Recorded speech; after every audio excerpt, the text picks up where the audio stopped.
In the name of God, the all compassionate, the all merciful, welcome back, dear viewers and listeners, to the Radio Resistance podcast. Today we have a very important episode focusing on the resurgence of terrorism, um, more specifically, the threats emanating from the resurgence of terrorism and the Taliban's activities since 2021. I'm your host, Kumayl, and with me as always, is my dear brother and co-host, Zoubair John. And we're deeply honored to have Scott Richards with us. Scott is a national security advisor with extensive experience across physical, energy, cyber, economic, infrastructure, environment, and socio-political security. He's worked on a wide range of critical issues from terrorism and human trafficking to narcotics and wildlife trafficking. Scott founded the Presidium Network and Threat Studies Group, specializing in counter threat financing, counter organized crime, and counter network operations against organized threats. His work's been instrumental in numerous high-profile operations, including the evacuation of high-value targets in Afghanistan, and the successful release of hostages held by Russian forces and the Taliban.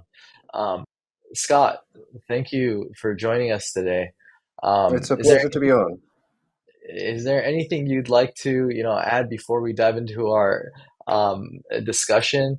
And I, actually, if you can to briefly tell our listeners about your background and your work with the Presidium Network. Sure.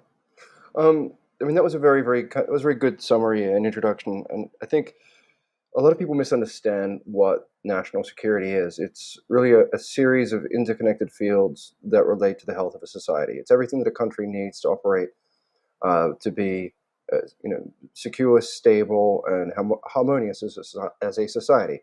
So it really kind of touches everything, but kind of the core specialization that I have in that setting is somewhere between kind of the economic stability and social cohesion, and also understanding the nature of organized threat. And that's why we kind of use organized threat in a fairly general term beyond sort of counterterrorism, into anything that can negatively impact a society, whether that's political, social, economic, or violence. The Presidium Network formed in in and around August, sort of September 2021. We became an official entity a little bit later than that, but a colleague of mine, Dominic Byrne, was working in a very similar field, and we sort of connected while evacuating some sort of profiled individuals. And at that time, you know, we had some fairly unique kind of political presence, and we very quickly became part of the Afghan task force for Boris Johnson that was set up by Minister Bali, sort of looking at the early stages of what evacuation means and what it means when the Talibs came to power. Um, so that was kind of a very intensive period, and followed by an intensive period in Ukraine, doing a lot of medical and food providing and evacuation of vulnerable people like orphans. And then, as you mentioned, it carried on with work on the British hostages held by the Taliban's GDI, who were released in October last year. Okay, great. And just to add, I guess, to a little bit of that background, I wanted to ask Scott, what motivated you to focus on counterterrorism and the counter threat financing and organized crime in regions like, the Middle East and Afghanistan? Um, I had always I'd started my career in Australia, in political affairs, and so I kind of built a background very early on. I was 25 when I started doing that, and then when I kind of always stayed in and around sort of difficult crisis management scenarios, and that really changed when I came to Dubai in 2008, and I began sort of working with sort of members of the retired special operations sort of tier one community. We've been working with since. And so we realized that, you know, if you really want to deal with crime and you really want to deal with organized threat, you need to be able to operate across borders. And that's the gap that criminality and terrorism and everything has been able to exploit extremely efficiently. Because once a problem goes from one jurisdiction to another, there tends to be a lack of desire for one party to take responsibility. And so that organization evolved and brought me into Afghanistan sort of 2014-15 for anti-corruption. And to look at where you have the intersection of what we'll call the crime-terror nexus, there really isn't anywhere quite like Afghanistan in the world. I mean, we dealt with other issues from gold fraud and smuggling out of Africa, but Afghanistan was a very, very different, complicated animal for so many reasons.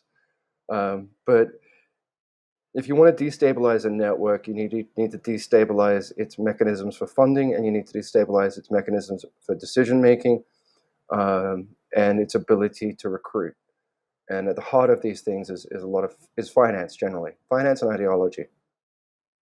Right. And I guess it's important for us to kind of, just for those who are listening, obviously our podcast is about the current situation in Afghanistan, right? Post 2021 specifically, where when the Taliban basically took over or handed over Afghanistan. So that's something to always keep in mind throughout our discussions. The return of the Taliban and the initial impact on Afghanistan and its people, the international community's response at the time. So I guess, how do you think that the Taliban's return to power in 2021 reshaped the geopolitical landscape of Afghanistan and the region? Enormously. I mean, sort of to those events, I tend to have quite a front row seat to a lot of things. And I think January 2021, I was invited sort of back into the policy arena, but more or less declined because I saw where the withdrawal was going. And there really wasn't a plan. And you felt it, when you would call to elements of Giroa or, to whomever else. And there was a sense that the West wasn't going to leave. That wouldn't happen. As we moved into July, the takeover was very sort of, kind of ready and apparent. I had written a paper for the United States government on July 24th, 25th, on the impending takeover. It was just such a peculiar flow of events. To my mind, it could have been ended so quickly because the Taliban somehow magically raised a mobile force of 70,000 or so fighters. And they moved sort of from location to location, from so the Zabul area initially. And if they're moving in convoys, a B-52 could have just ended that, and just ended that very quickly. But they were let to kind of go over and roll over the country, really. And so nobody knew what to do. And so from that kind of onset, from the very first moment, was you had everybody in the international community at a very, very high level somehow seemingly blindsided by this event, but with no real concept of how to deal with it once it happened. And so how this reshapes things is in so many ways. To the Taliban's mind, they defeated, NATO and the United States, drove them out of Afghanistan. They've then been able to, for the subsequent nearly 3 years, been able to have diplomatic meetings. They've been able to get concessions. They've been able to conduct frightening human rights abuses throughout, and still receive $40 to $50 million a week. And so what that message it sends to the entire sort of Islamic extremist community is, this is achievable. It changes everything, and then it changes the stability of, obviously Pakistan's now been heavily impacted by a creature in so many respects of its own making, but it's also now creating instability in Central Asia. There have been incidents in Iran, and then there's the ability for Islamic extremism, to become more sophisticated. I've said essentially a few times that what we've ultimately done is hand the capabilities and rights of a nation state to jihad. They can create identities. They can create passports. They can. I'm not sure the genuine legality of this, but they can enter into contracts and agreements as a nation state. And so that's a very, very complicated animal, politically speaking, to have in the geopolitical terrain. It's uncontrollable. It has a mission, and again, something that I try to remind people of, that any super theocratic state, has a singular mission, and that is a religious mission, but it's also apocalyptic by nature. The objective being to create a super theocratic state to induce prophecy, and that's true of Iran, and that's true of the Christian evangelicals, and that's true of, to a degree, the current leadership in Israel. So anytime you have this, it's a very difficult thing to manage, but we've enabled an incredibly dangerous political entity through this. So yeah, it's vivid how it changes things. I cannot describe what it's done in terms of just in every way. Thank you, Scott, for that detailed overview of the Taliban's return to power and those impacts. I fully agree with you, especially on that last point regarding, the fact that they, despite, not being recognized as a government in any official sense by any modern nation state, um, they do are and they are positioned in being able to carry out certain functions of a nation state, right? And that's Yep. very sad and unfortunate. Its consequences have been very dire for the people of Afghanistan. Yeah, even for the diaspora. Just recently, one of the things that they did or announced was this is just this past week, banning of the or not allowing passports not issued by their quote unquote Islamic Emirate, right? No longer being valid.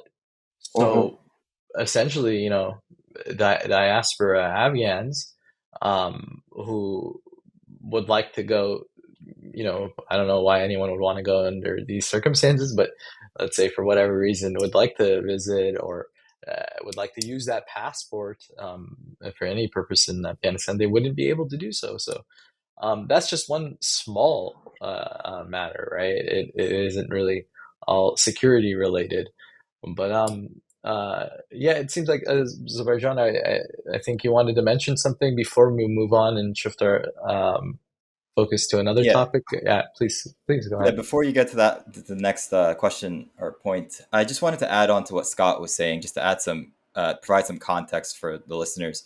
When you mentioned that there is a apocalyptic kind of prophetic motivation behind these terror groups.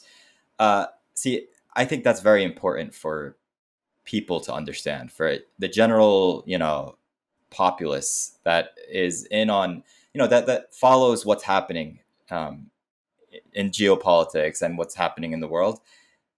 Some people will say, oh, well, they like to do this kind of simplification, these simpleton arguments that, oh, Al Qaeda or all these other terror movements and stuff, they're just funded by America when deemed fit. And it's all a conspiracy. And, the West funds this group, and then they're all agents of Israel or whatever, right?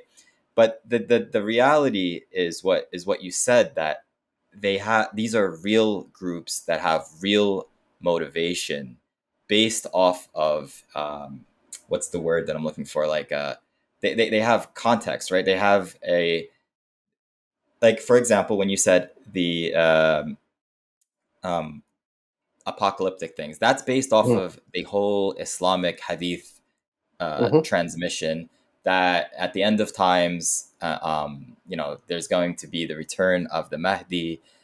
who is like the savior that will come and fight the Antichrist.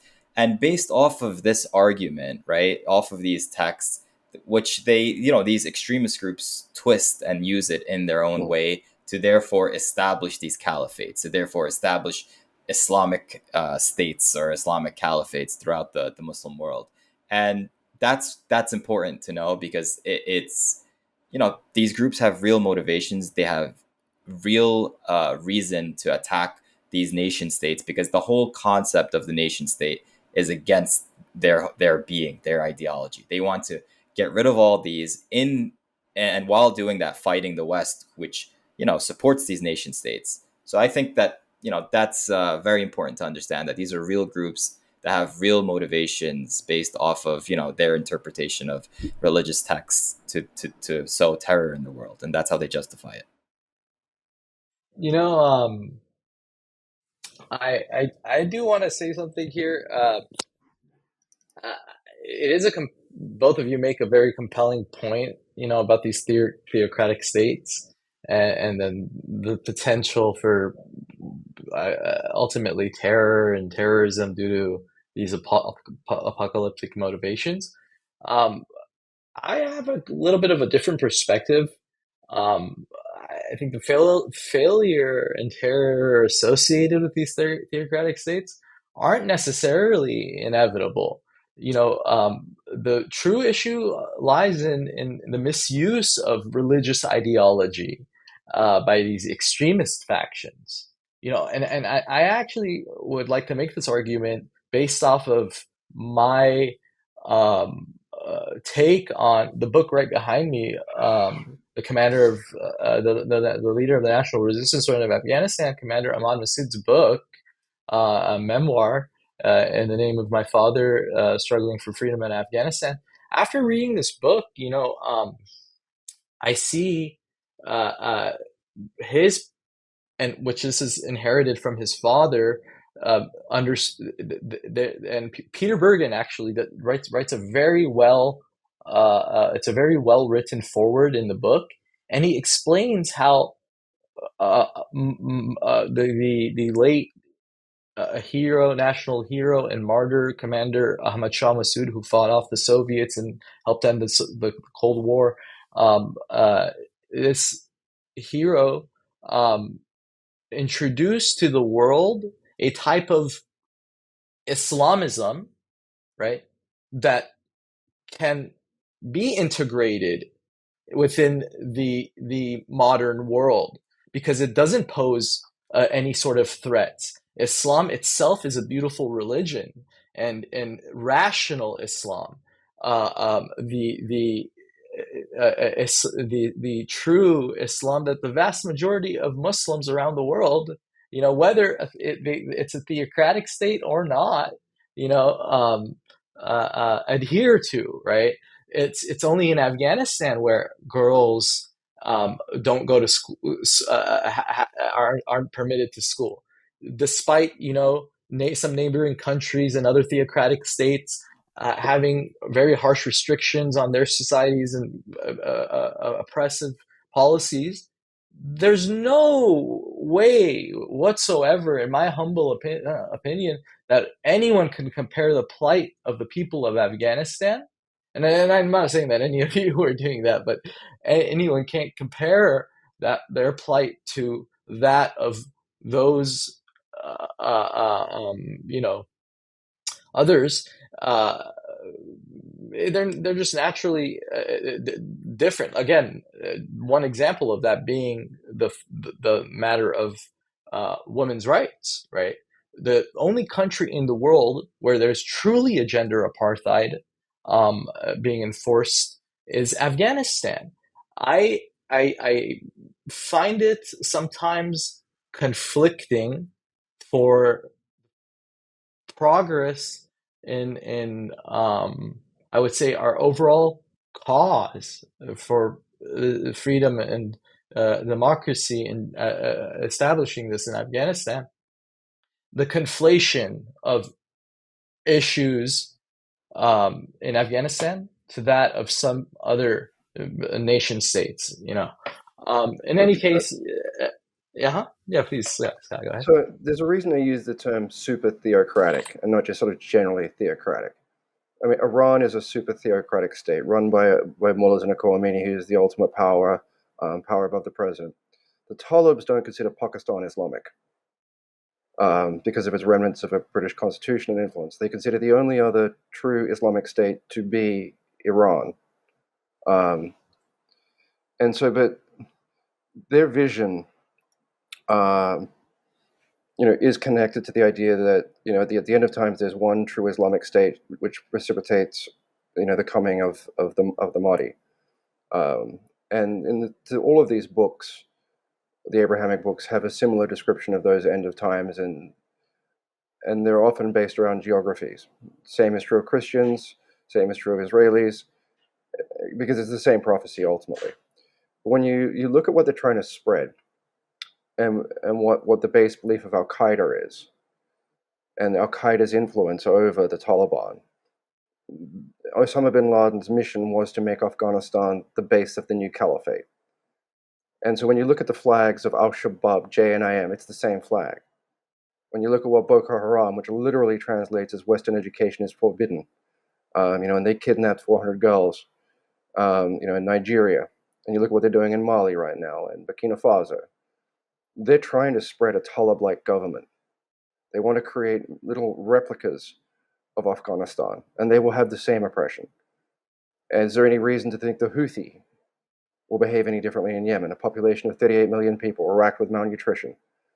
That these super theocratic Islamist entities, and that's not a criticism of Islam, it's, into the same way that one can be critical of a Christian nationalist for their extremism, or the way that Christianity, for very many years, women were oppressed in the West. They only got the vote like 70 years ago. Anyone is capable of taking any ideology to an extreme. But the point is that that objective is, Al Qaeda isn't a series of different movements. It's one movement.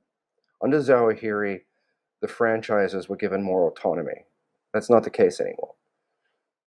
And they have the same mission. They are the same organization. So in that sense is why I use why I distinguish between being theocratic and super theocratic, because of their values, and their goal is ultimately a goal of prophecy.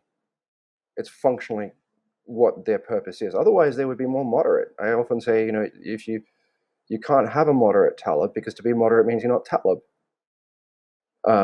Exactly. And that's everything that they do is focused on their idea of a puritanical society, down to the length of your beard.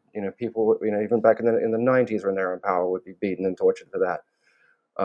They have a very, very rigid belief system that cannot accommodate inclusion, cannot accommodate representation, cannot accommodate any opinion, because then they cease to be, in their eyes, their version of what they believe to be pure. Right. But Scott, you see, even in that, like I don't disagree with much of what you just mentioned. Uh, in fact, I agree, with most of it, and the uh, part of, like, when you mentioned super theocratic, right? Uh, That's actually the interesting part, that the Taliban use this super theocratic state as a Mm-hmm. model, right? They're trying to establish something like that. But whenever this discussion comes up, I think to myself very deeply, and I'm like, what is the difference beyond and besides these things, like the effect and impact on society and society itself? What's the difference in terms of the theocratic structure itself, right? And whenever I think about that, I come to the same thing that the end result that you reached as well, as far as there's no such thing as a moderate Talib, and Mm-hmm. and beyond moderation and so on, and as far as their ideologies are concerned, the individuals themselves, who are they, right? The Mm-hmm. personalities. Suraj Haqqani, Mullah Brother, Haibatullah, all of these individuals, who are they? Not a single one of them are a statesman. Not one No. of them have studied in any university, in any of the related positions that they're trying to, fool the world into holding, right? So, like, ultimately, the Taliban are just a proxy force for hire, and are willing to sell themselves for to work for whoever's interests, uh, whoever's willing to pay and feed them. It seems that seems to be the case, right? But it's very much clear No, that. Mhm. Kumail, let me add one thing here. Yeah, you could say that, sure, proxy, right? But I think the point that Scott was making when we originally made the point of apocalyptic hadith traditions and how they all have the same ideology.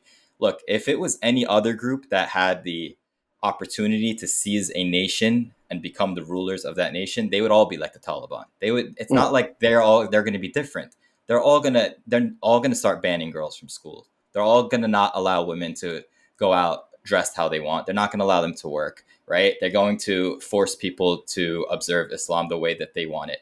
And Right, but again, it comes that no, the no, no, no, issue hold on. is the misuse of the It comes from the I, and we ideology. said that, Kumail, we said that already. I said that when I had made the point that it's a twisted version of Islam. That we Mm. don't Right. disagree here. Nobody here is critiquing Islam. No. No, That's no, no, no. I obvious, understand, but right? what I wanted, the But the only thing point I is, wanted to make. Mhm, even the mhm. Taliban, right? When you said like they haven't said no, where they study is Deobandi madrasas, and they also have that twisted ideology of what an Islamic State is, of what jihad is, of what women are allowed to do. So all these terror groups, at the end of the day, they think the same because, and if they were to be different, then they wouldn't be terrorists. They Okay, but wouldn't now be. let me just give a counter example, right? So or two. One is going to be historical. Historically, you know better than I, Zubair. I know this, that many theocratic civilizations, such as like the Islamic Golden Age, it Mm. thrived, and not only thrived but contributed significantly, not just to science, but art, culture. And their success was driven by, the principles of knowledge, compassion, justice, and not any sort of apocalyptic prophecies, right? Um, these apocalyptic prophecies have existed always and during all times, but those that the civilization itself, those empires, that's not what they're. Uh, it wasn't a fear-based um, um, uh, misuse of religious ideology that was, uh, you know, um, governing the people. In short, it's not the theocratic structure itself, but how it's implemented that determines its success or failure. I said I wanted to give two counter examples. One was that historically, as far as the Islamic Golden Age, and then I guess this is also historic, but in very, very much relevant to both Afghanistan and specifically the resistance. Scott, um, you know, I was born in 92, 1992, right? That's the same year that uh, the late Commander Ahmad Shah Massoud, Afghanistan's national hero, and Professor, the late martyr Professor Rabbani, they had, after defeating the Soviets, and the Northern Alliance together in a very united fashion, established, interestingly, what's called the Islamic State of Afghanistan. Mm. Hearing or listening to that today, right? Like Islamic State, oh my God. This was in what? 1992. But what was the ideology? What was the whole? It wasn't necessarily a theocratic state, unfortunately, due to both bad neighbors interfering in our affairs and some bad actors of our own.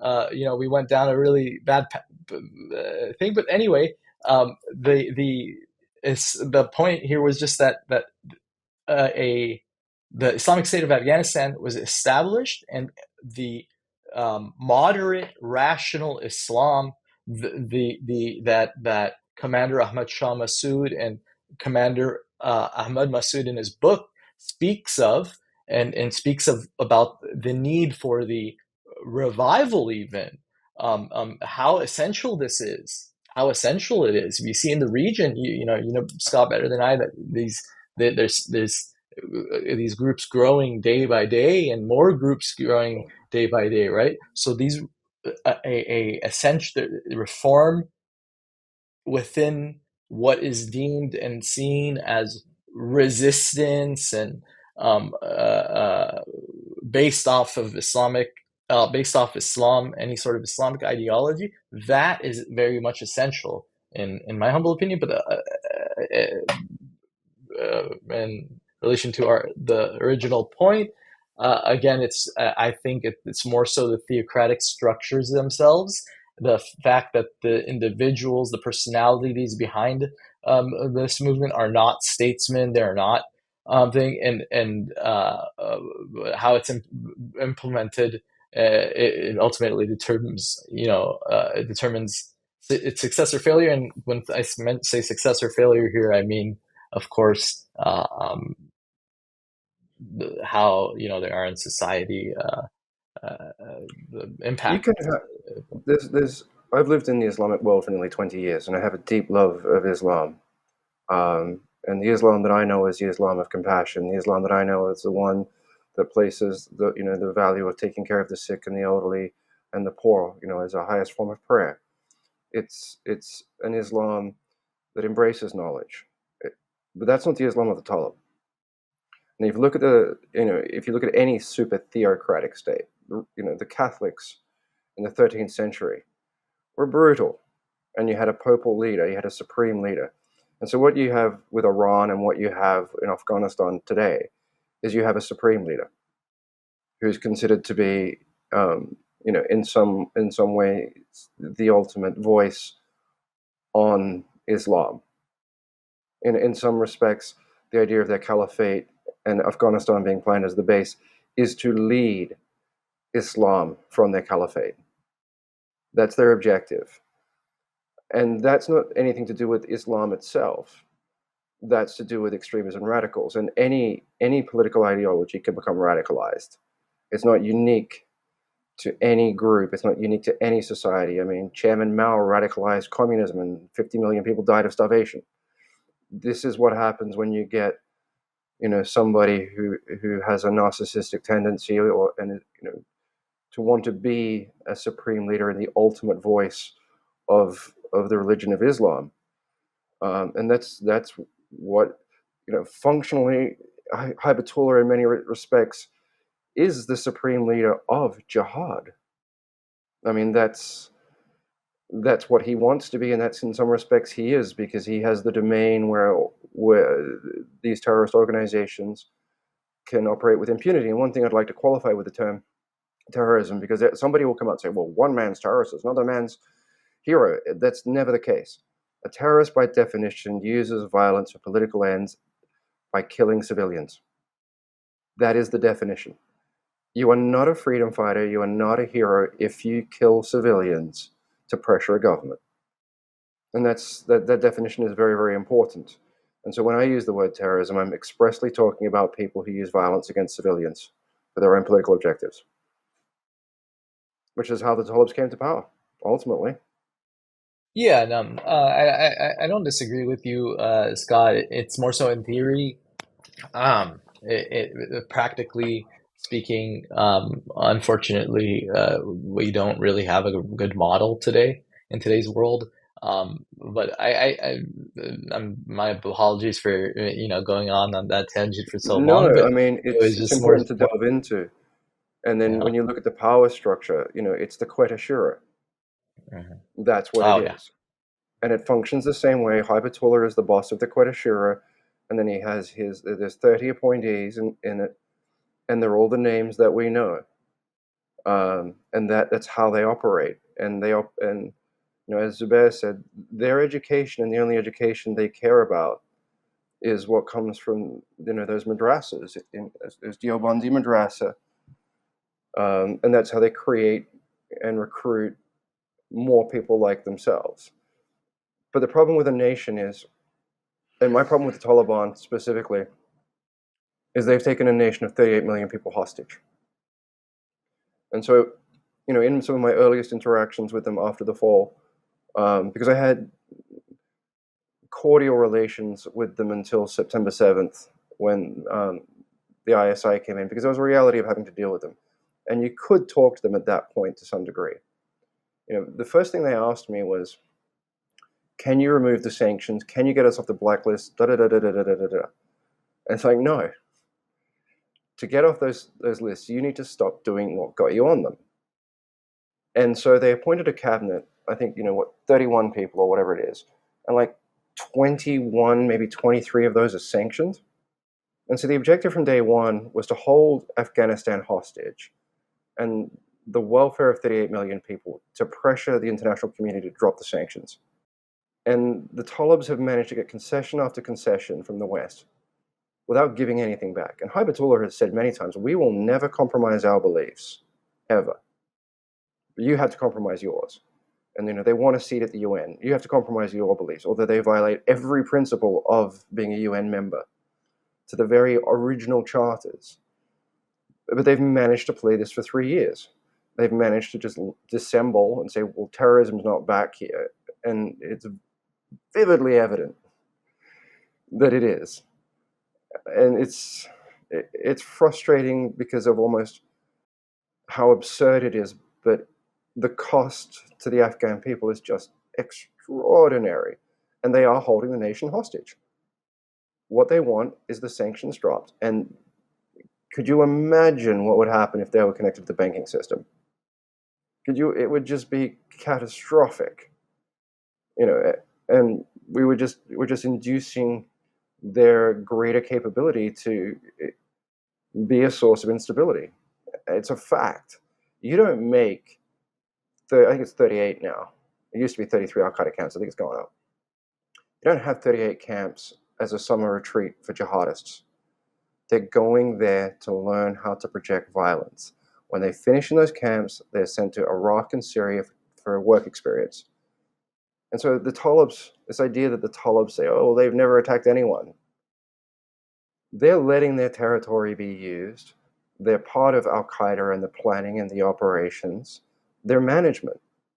They're providing resources. They're providing equipment. They're providing food. They're even providing wives to these people. And so this whole notion that they aren't part of the pan-jihadist movement is just nonsense. Al-Qaeda and the Taliban have pledged allegiance to each other many times over. Many. So this idea that Taliban are only intra-looking, when you had the Haqqanis in, their whole role during the 20-year war, they were super interlocutors between crime and terror. D Company, ISIS, first emissary from Haqqani was into Syria 2014. Their job was to link up with other terror groups. And the moment they come into, maybe the somewhat more inward-looking, but no less kind of spiritually ambitious Haibatullah, and when you get Al-Qaeda there, it's not the same thing that it was in 1996. It's a much more dangerous, capable organization, and they are at the heart of what's going on in global jihad. Osama bin Laden's objective was always global jihad. That's the point of Al-Qaeda.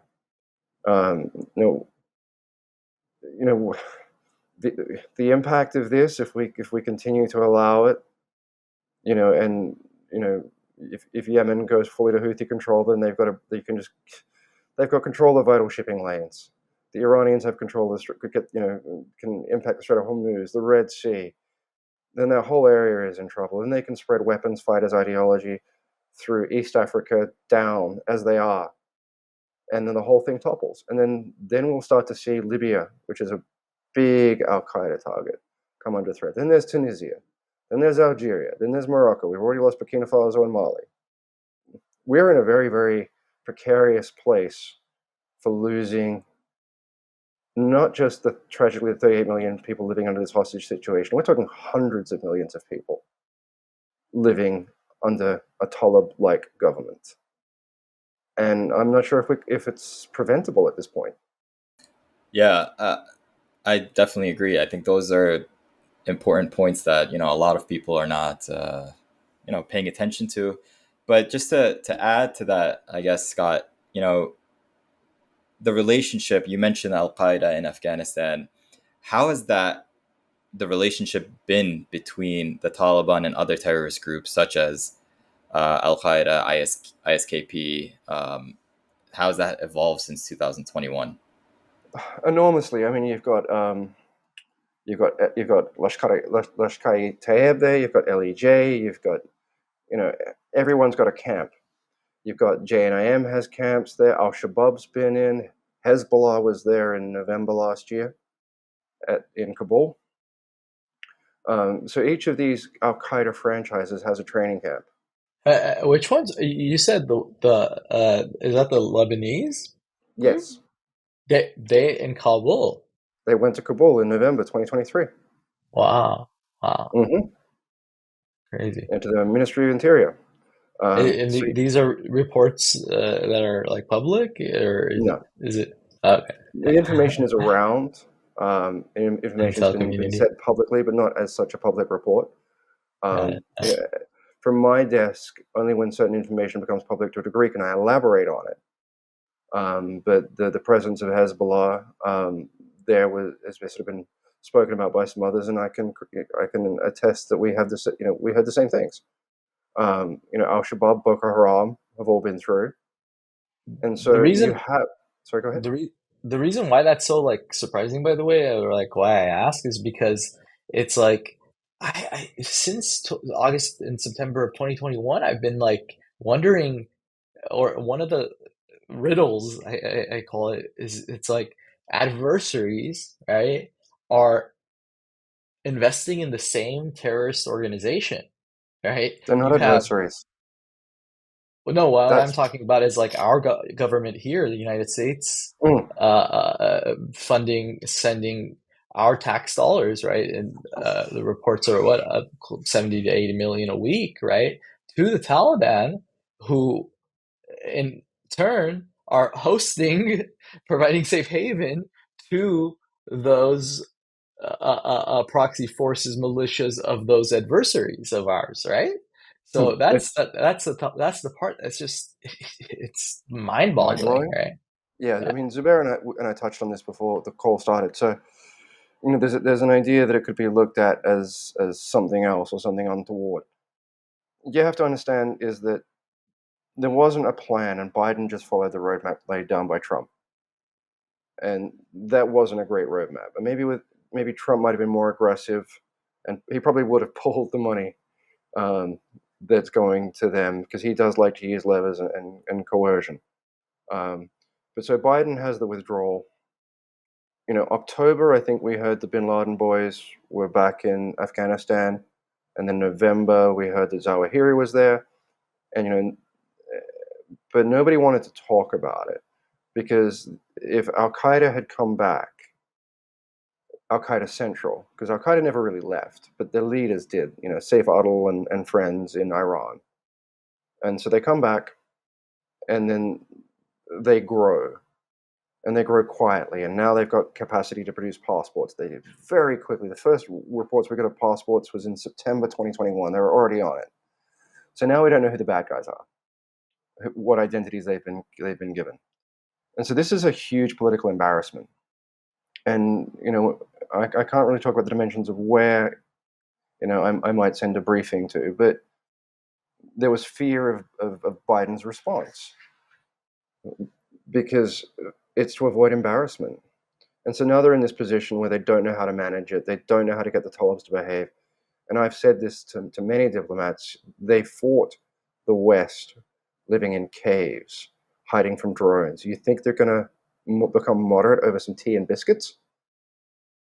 And that's the reality. I mean, they're in such a golden place for them, and it is absurd we're sending them money. It is absurd, particularly in October with what happened between Israel and Hamas. That changed Al-Qaeda. They had been very, very quiet, very subtle, very busy, but not visible. And then, so this is the first time we really see Sheikh Adil come out and threaten the United States. Threatens the United States directly, threatens the United States' interests in Syria and Iraq, which we've seen since November, increases in attacks. And so where do you think those guys are getting training? Where do you think those forces, it's coming out of the camps in Afghanistan. And so now we're just starting to see, I guess, because, coming up to election time in November, a little bit more willingness to face some of this. But it was just political obstinance for fear of embarrassment. There's nothing clever in here. And there may, as clever as it might get is that maybe the US or the West decides, well, it hasn't really worked out with Hypertula, let's try Siraj or Yaqub. And then that's not going to work any better. And pit them against each other. It's just incompetence and self-interest. But it's made the world tremendously dangerous. And when I say tremendously dangerous, as again, we were talking about it a bit before, is I don't have an issue with someone being a Talib. Be the best Talib you want to be, but the moment you use violence or fear to force somebody else to be Talib, then there's a problem. And their whole ambition of kind of Al-Qaeda or whatever else is to expand this belief system and to have it run under a single supreme leader. That leader would control every territory that they take. Yeah. Thank you, Scott. That's incredibly enlightening to know, these relationships with the groups. And this brings us to a very, very crucial point. The broader regional and global impacts of, these developments you mentioned. So what are the current threats emanating from Afghanistan that neighboring countries are facing, and is it just neighboring countries or beyond? It's far beyond. It's sort of going back to what I was saying before, with Zawahiri let the franchises operate with more autonomy. That's not the case anymore. And so you've got a lot more mobility between groups, and a lot of them come in. AQAM, AQAP all come in. And we're also talking about this before about the intermarriages. They're consolidating a jihad bloodline. Where you get the Bin Laden sons and married to, I think, Yaqub's daughter, and the Zawahiri's married to somebody else, and Nasser's mother was, AQAP. They're consolidating a dynasty right now with a host of intermarriages across the jihadist groups, because that way they can keep more cohesion. It's rational. It's what Europe did in the medieval ages. You have a war with another country, then you marry a princess to a prince, and you find peace that way. But it is obviously Central Asia is heavily directly in the line of fire, and they didn't want to acknowledge that risk for a long time, except for Tajikistan.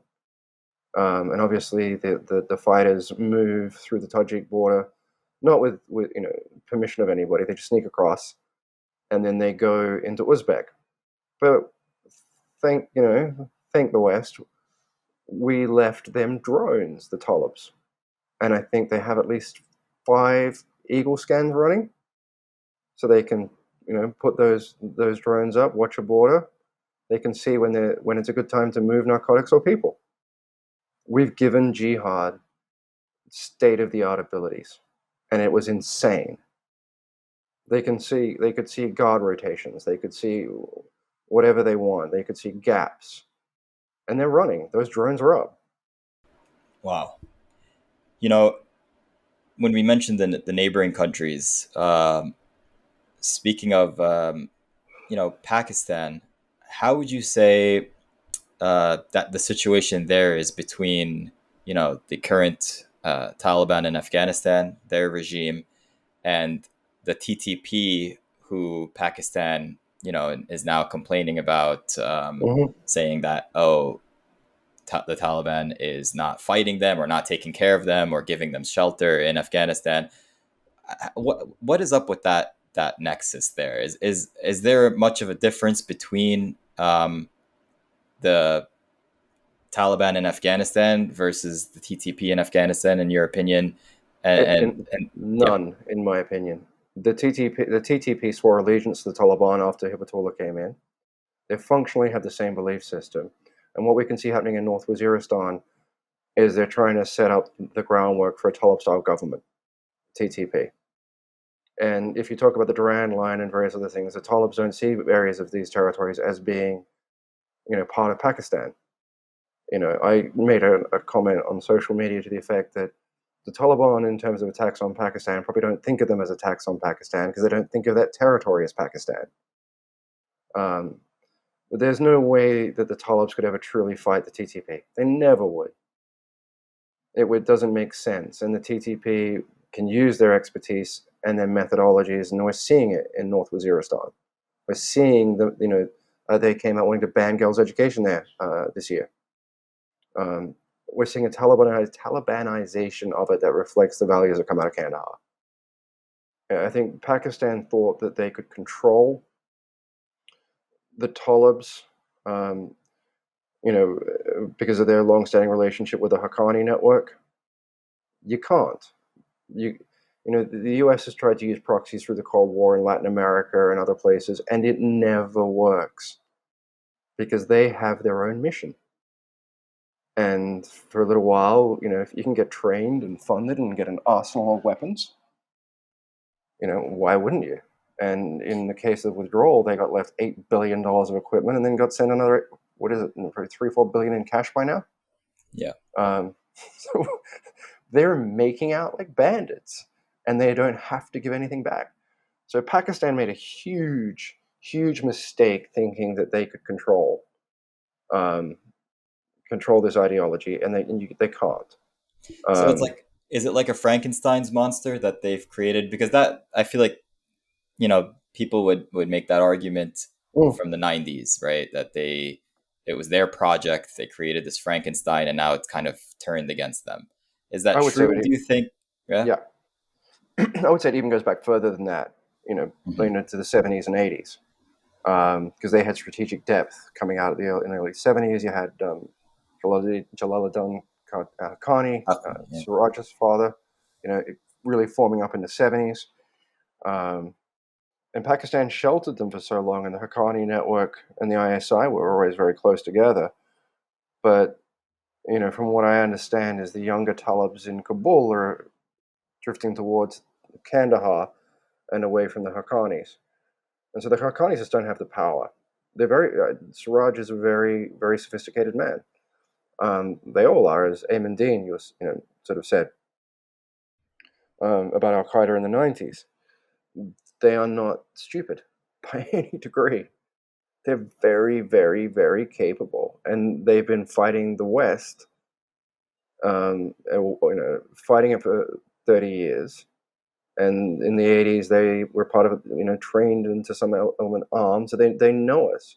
And now they've learned how to fight us in the diplomatic world, in the political world, and they have won every round. But when it comes to Pakistan and that TTP situation, right? What I don't understand is, if the Taliban, who was their project or their proxy for so many years, if suddenly we go with this narrative that they've kind of became their own, they've grown their own mind, they've become independent, and now they're not listening to orders from Pakistan, from their masters, let's say, right? To put it simply.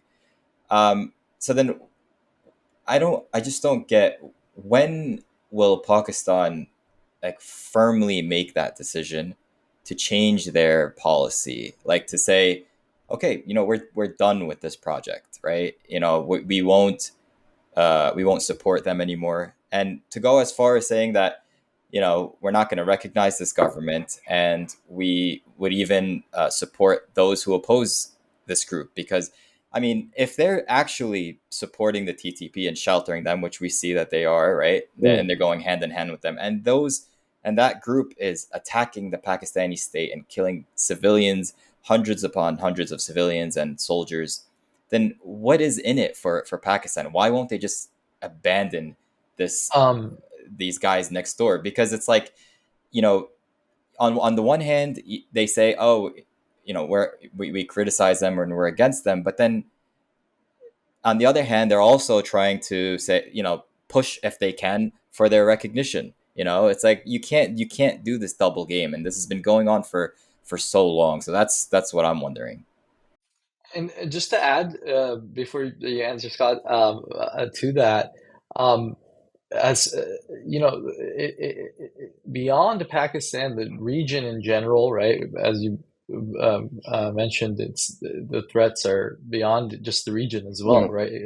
Um, in relation to Pakistan, could do you think a possible scenario or uh, effective strategy be having those more of the regional countries involved in making sure that Pakistan stays in check and in line with kind of what Zubair was just mentioning as far as like uh,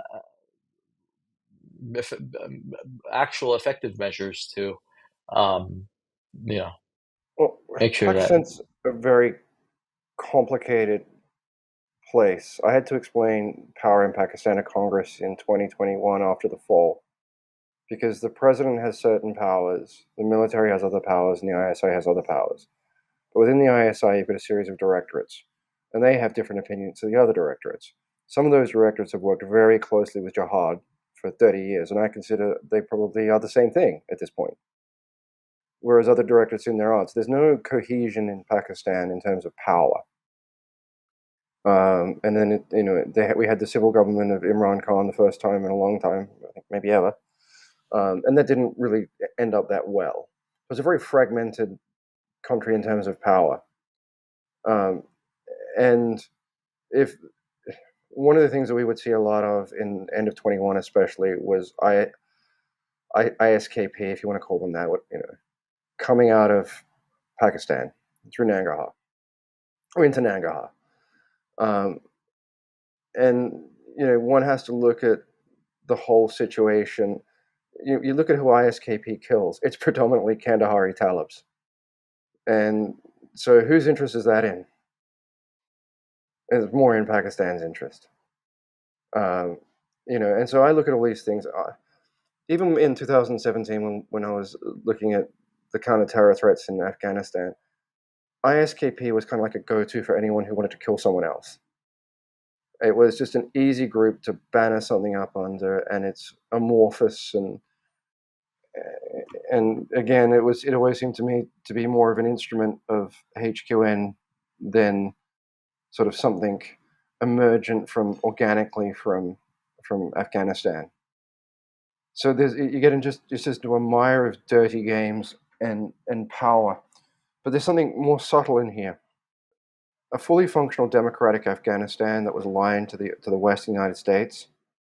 And if you look at that in the context of the Iraq War as well, if the US had succeeded there, then it would have built two westernized democracies on Iran's border. And then Pakistan would be economically threatened by displacement or whatever from Afghanistan. So it was never in the interest of Iran or Pakistan to have a successful Afghanistan. Not one aligned to the West. So it was always being undermined throughout that whole process. And it's another reason that the mission lost. And it may have at some point, kind of been an objective, like, well, if we can stand up this westernized democracy, maybe we can lean on Iran harder. So it's Afghanistan needs its own future, and it needs its own future that represents the people that live in that country. And it's an ethnic tapestry, and it produces many brilliant people, but unfortunately, those futures under the Taliban just don't have an opportunity to be realized. The Taliban are an economic and political cul-de-sac. They cannot create a society capable of ingenuity or creativity in really any aspect. It's not possible. And that's another one of the many, many, many tragedies. The moral injury to Afghans, to everybody who supported, trying to help your people have a brighter future. I've said many times over this, some of the smartest people I have met in my life are Afghans, and many of them are Afghan women.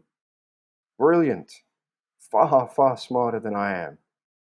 And that bothers me every day. Just these futures put on hold.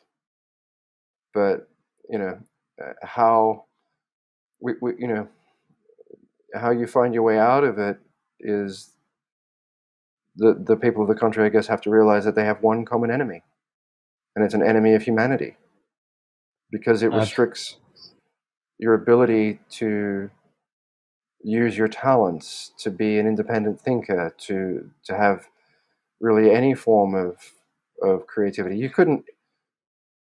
It's not, to go back to what you said about the golden age of Islam, that did produce incredible mathematics and science. And their culture doesn't. The Talib culture doesn't allow that. And it's not an Islamic thing. It's a Talib thing. It's an extremist thing. But it's, the people of Afghanistan collectively, hopefully one day sooner than later, the NRF has distinguished itself as a model of resistance for a number of reasons. We touched on this before the conversation, and because the NRF has focused only on military targets, so there's a legitimacy to the resistance of the NRF, whereas the Talib's aggression was directed at civilians, was directed at destruction, was directed at destroying schools, was directed at destroying bridges, roads, directed at destroying social cohesion. And hopefully at some point, the collective international community realizes that it's been talking to the wrong people. Scott, the spot on your points about Afghanistan, needing to shape its own future. That's, I think, the most vital message, along with the message of unity, that being the prerequisite, in all honesty and fairness. But the Afghanistan needing to shape its own future, the issue of self-determination, this is something that today in many parts of the world is a matter, and with the Doha deal specifically, right? That's a matter where we, every time I think about it, I remember the betrayal, that not just for the people of Afghanistan, but the people of the United States of America as well. I, as an Mm. American, feel betrayed as well, not just as an Afghan, right? Um, uh, we were not included in any part of the Doha No. deal as well, right? So, but in any case, give what you touched on right now at the end, your insights on um, uh, the NRF and the National Resistance Front, mentioning how it is an independent, also, and it is an indigenous force, playing a significant role in this. Given what you've mentioned about the NRF, what kind of counterterrorism strategies do you think? I know this is your field of expertise. Mm. I'm asking, what strategies have proven effective in the region so far? And then how can, international organizations, you did mention that, maybe the international community should start engaging with the right people, and that being the Hmm. NRF, right? But how can these organizations and local communities collaborate more effectively with groups like the NRF to support Afghanistan in securing its own future? That's an incredibly complex question, because there's two different states that you're in a counterterrorism situation. One is where you're a sort of a functioning democratic, or whatever that doesn't have to be democratic, a functioning society which has a tradition of rule, be that however it is, and that comes under Peace attack and from security. Right? yeah, that comes under attack from a group that's seeking to take power. We're in a situation where that force has taken power, um, And, albeit, and people need to understand the word de facto in this context actually means illegitimate. De facto in this context means assumes power by means not in a constitution or process. It actually, we just don't say illegitimate. That's what it means, legally speaking. So where this goes, and this was something I think I probably wrote a paper in 2017 or 18, that if the Taliban came to power, eventually it would most likely devolve into a bifurcation of the country with sort of the Talib sort of stronghold in the south, because they won't be able to economically maintain the country as one body for a period of time. So a devolution or a collapse is inevitable, and then they'll harden up and then revert to becoming a proto-narco state. So realistically, you'd have to look at that sort of area by area. Whether that's sort of in the north, an area that comes under not necessarily NRF control, but capture of territory, and then some kind of civil element to that. Because the role of recapturing a nation from a despotic force isn't to have the military assume power; it's to hand it back to civil control. And the moment that you can have somewhere that's secure and safe, then you can start to stage, the humanitarian aid and intervention from somewhere that's a territory that's under control. And then you can start to create more economic activity. But the inevitability is that the Talib model will drive it to collapse at some point, and it'll and probably compounded with our chaotic weather that we have affecting agriculture. The north is probably more capable of producing agriculture than the south, meaning they'll have greater strain. So there'll be a number of confluent factors that come in. But if you had a stable zone of control that you can gradually expand out from, Panjshir is a great defensive area, but it's hard to maintain an economy there despite its emeralds and other wealth. You've got to be able to transport those, you've got to be able to sell those, you've got to get it to market. If you talk about border areas, I mean, unfortunately, the Talibs have, just created so much terrorist or extremist force in Kunduz and Badakhshan, you'd have to write them off. But places like Herat, Maz, Herat's got good tri-border area. You can trade with your neighboring countries. You can have degrees of stability there, but you have to have some sort of zone of control that you can grow from. But at a point, the Talibs may just collapse under their own weight. And there's something that I do a lot of called scenario modeling, where you project the trajectories of certain events and the intersection of certain events to try to understand where things can go, and then you watch what happens to see where it's headed and which of the scenarios is most likely to outcome. And then you have a plan for those scenarios, because you don't want to be caught in a situation where there's a catastrophic collapse of, say, the Taliban, and that causes a devolution into civil war with competing jihadist powers. ISIS makes a play, or one of the other tribes makes a play for control. Al-Qaeda makes a play, and then the whole thing becomes even worse. So you want to have a plan to say, look, this is getting out of control. This is the way that we can have some modicum of stability that's somewhere else. That's maybe not, it's not Kabul, it's not Kandahar, but we have to create a zone where we can begin to work from. Thank you, Scott, for those valuable insights. This has been an enlightening discussion. Dear viewers and listeners, thank you for joining us on this episode of the Radio Resistance Podcast. Before ending, Scott, I didn't ask you, did you have any final thoughts, remarks, anything you wanted to add? I do. I Please. spend a lot of my time with reasonable degrees of accuracy being able to anticipate where events go.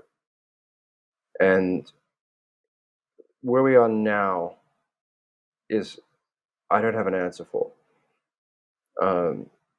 We're in such a point where the problem has become so great, and its implications beyond Afghanistan so significant, that finding our way out of this. I talk a lot about off ramps and those sorts of things from violence. It's something that I've been dealing with Israel Hamas war a great deal, trying to find off ramps and dealing with that at an extremely high level.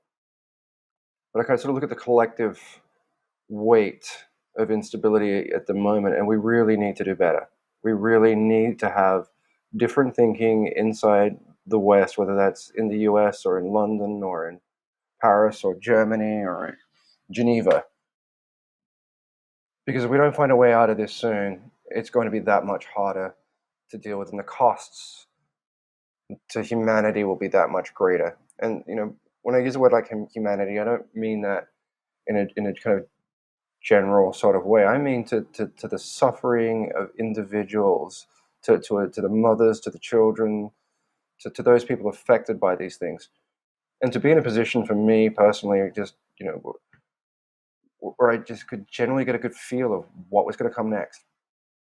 It's incredibly disconcerting to not, we talked about trajectories and scenario models. Just, it's so hard right now to kind of work out where one can act to best effect in the interests of preserving human life. And Afghanistan is so much at the heart of so much. I think that people just don't understand how important it is. And when we come back again, and how important that it has self-determination, that it decides its own future. And when that was something that I had when I was in Afghanistan in these various roles, I would always want to I always wanted to hear what the Afghan people I was lucky enough to work with had to tell me, to teach me about your country. I was a visitor. But and there's brilliant minds in that country, and they need to be given the opportunity for self-determination. They're more than capable. And the youth, particularly, that didn't grow up with the culture of corruption so much, that believed in a future, need to be kind of rehydrated with that amazing passion and energy that they have. And we need to listen to Afghans, like you said, excluded from Doha, excluded from conversations vital to the future of the country. We cannot make those mistakes again. And yeah, I worry for the future of the country, but I also do believe that the Talibs will collapse under their own weight at some point, and that I just hope that when that moment comes, there's an element of preparedness so that something better can follow. Thank you, Scott. Thank you so much for those final remarks. Truly, your insights have been incredibly valuable as always, and Very kind. we both deeply appreciate, the depth of your expertise and the clarity you bring to these very complex issues. It's not just not here in this conversation discussion today. Following you on social media, I think to our dear viewers and listeners, please, do follow Scott. That clarity again is something rare nowadays. Okay, Thank you for having me on. It's a privilege.